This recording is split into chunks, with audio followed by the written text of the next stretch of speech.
Assalamualaikum warahmatullahi wabarakatuh. Perkenalkan, kami dari kelompok 8 yang beranggotakan saya sendiri, Reza Sani Al-Holidiyah dengan NIM 21401142. Bersama dengan dua teman saya, Puja Kurnia Sukma dengan NIM 21401145 dan Salma Dewi Nur Fitria dengan NIM 21401144. Kami di sini akan menjelaskan hasil diskusi kelompok kami mengenai Badan dan Lembaga Perlindungan Konsumen.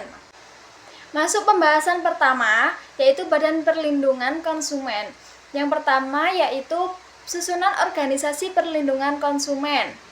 Susunan organisasi dan keanggotaan Badan Perlindungan Konsumen Negara ditetapkan dalam Pasal 35 Undang-Undang Nomor 8 Tahun 1999. Bahwasanya yang pertama, satu Badan Perlindungan Konsumen Nasional terdiri atas seorang ketua merangkap anggota, seorang wakil ketua merangkap anggota, serta sekurang-kurangnya 15 orang dan sebanyak-banyaknya 25 orang anggota yang mewakili semua unsur.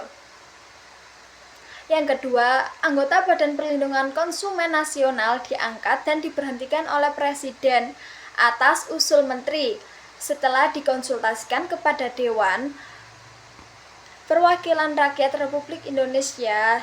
Yang ketiga, masa jabatan ketua, wakil ketua, dan anggota Badan Perlindungan Konsumen Nasional selama 3 tahun dan dapat diangkat kembali untuk 1 kali masa jabatan berikutnya.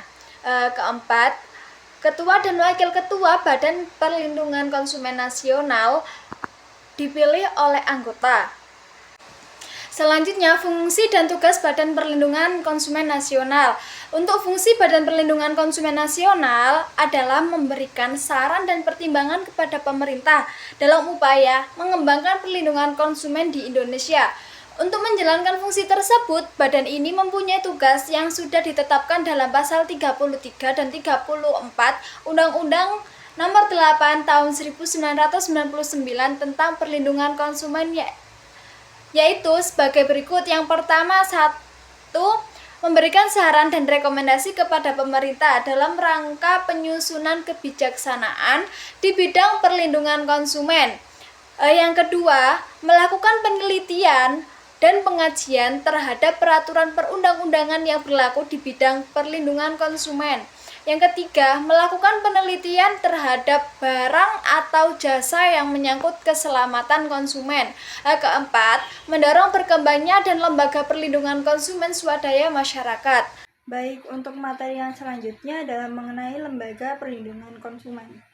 Lembaga Perlindungan Konsumen Swadaya Masyarakat atau LPKSM adalah lembaga non-pemerintah yang sudah terdaftar dan diakui oleh pemerintah, yang kegiatannya adalah menangani perlindungan konsumen. Lembaga ini dibentuk untuk meningkatkan partisipasi masyarakat dalam upaya meningkatkan perlindungan konsumen dan menunjukkan bahwasannya perlindungan konsumen ini menjadi tanggung jawab antara pemerintah dan masyarakat. Materi yang selanjutnya yaitu peran LPKSM. Peran LPKSM dapat mencakup beberapa aspek, yaitu yang pertama, memberikan pengetahuan kepada konsumen tentang hak-hak mereka, cara melindungi diri dari penipuan, dan bagaimana memberikan umpan balik terhadap produk atau layanan yang mereka gunakan. Selanjutnya, melakukan penelitian terkait praktik bisnis yang merugikan konsumen dan melakukan advokasi untuk perubahan kebijakan atau regulasi yang lebih melindungi konsumen.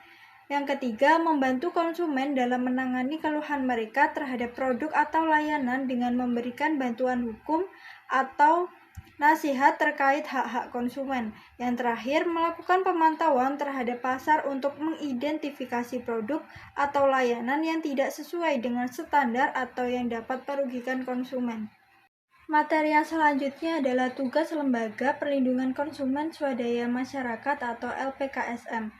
Ditetapkan dalam Pasal 44 Undang-Undang Nomor 9 Tahun 1999 tentang perlindungan konsumen, yaitu yang pertama, menyebarkan informasi dalam rangka meningkatkan kesadaran atas hak dan kewajiban dan kehati-hatian konsumen dalam mengkonsumsi barang atau jasa. Yang kedua, memberikan nasihat kepada konsumen yang memerlukannya Yang ketiga, bekerja sama dengan instansi terkait dalam upaya mewujudkan perlindungan konsumen. Selanjutnya, membantu konsumen dalam memperjuangkan haknya termasuk menerima keluhan atau pengaduan konsumen. Dan yang terakhir, melakukan pengawasan bersama pemerintah dan masyarakat terhadap pelaksanaan perlindungan konsumen.